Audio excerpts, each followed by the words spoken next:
than over an hour. One gentleman here in the crowd, he said that he came in here at 4 a.m. for an event that starts at 10 a.m. But, there's security obviously around why.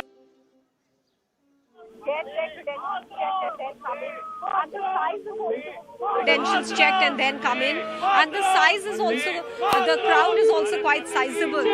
We were told that about 4,000 to 5,000 people is what is being expected in the morning for the reception.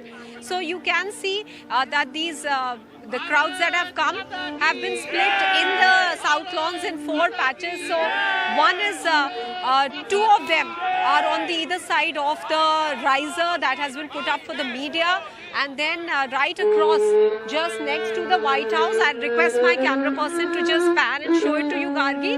That's the White House that you can see, and on the right and the left hand side again 2 sets of people there as well. Meanwhile, in the center we can see a stage, a podium has been set up, and there is a live performance that's going on. A violin player is doing a live performance. I'm not sure, Gargi, if you're able to see her, but yeah, so there's music, there is excitement among the crowd that have gathered here, and this is quite a beautiful setting, but the weather seems to be playing a spoil sport since yesterday. Yesterday, when the Prime Minister arrived at the Joint Base Andrews, there was a lot of rain there, Gargi, and it was actually getting very difficult for the camera persons to even film much of that. Today, again, the skies are overcast. The weather prediction says that there will be rains today as well. The entire day yesterday it was raining, sometimes just a drizzle, sometimes heavy rain, and now today it's at the moment it's just a drizzle, but there is prediction by the second half of the day the rains could pick up. So despite the drizzle, people have gathered. I mean, had it been raining more, then this reception would have been difficult, because this is an open space, and there is no space house to accommodate so many numbers. Even for that matter of fact, the state dinner that will be held this evening in the White House, that state dinner the numbers are limited there between 250 to 400. That's the standard practice. But even for those numbers, there is no room in this White House that is big enough to accommodate so many people for a proper sit-down dinner. And therefore, even that will be held in the lawns here. But for that, tents will be put up, and then the dignitaries will be taken to the tents after they meet with the Prime Minister. That's how the procedure is, that the guest comes in, he's made to meet with all the people who have gathered for the dinner, and then the state dinner starts. State dinner is part of a state visit. It's considered very special. The menu, which we already know, includes a lot of vegetarian.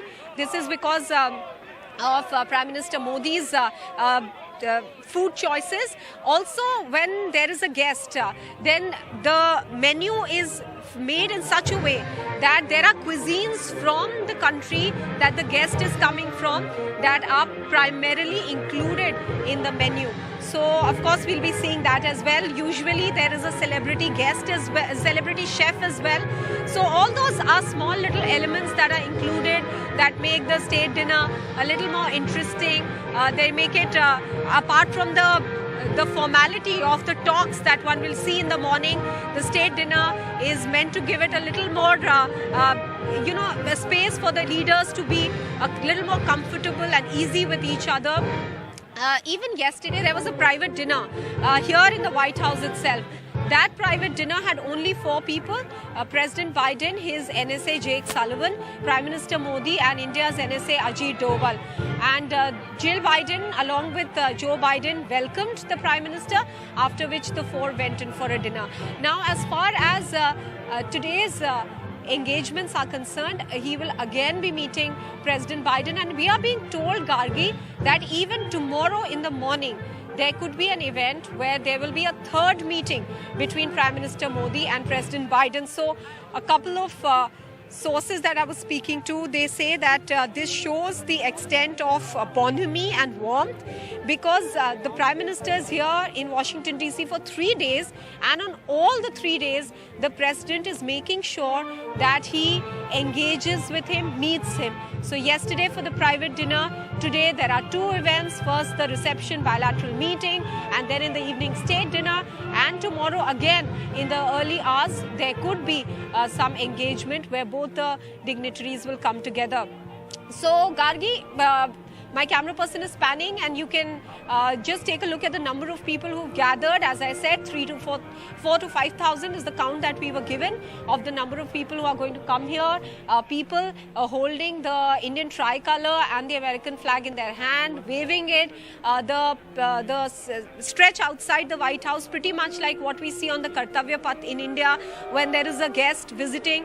Their flags are put up similarly. India's flag along with the American flag dots the entire stretch of the White House. On the executive building, which is the office of the Vice President, Kamala Harris, just next to the White House. And if my camera person will just pan, that's the building that side, and the front of that building has a big Indian and American flag also displayed, showing that the dignitary from India is visiting America. So yes, an air of excitement here, despite the weather trying to play spoil sport in this situation.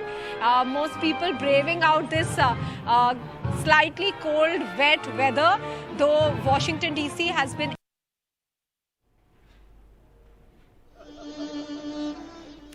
and it's cold, windy and wet, but the events going on as per plans.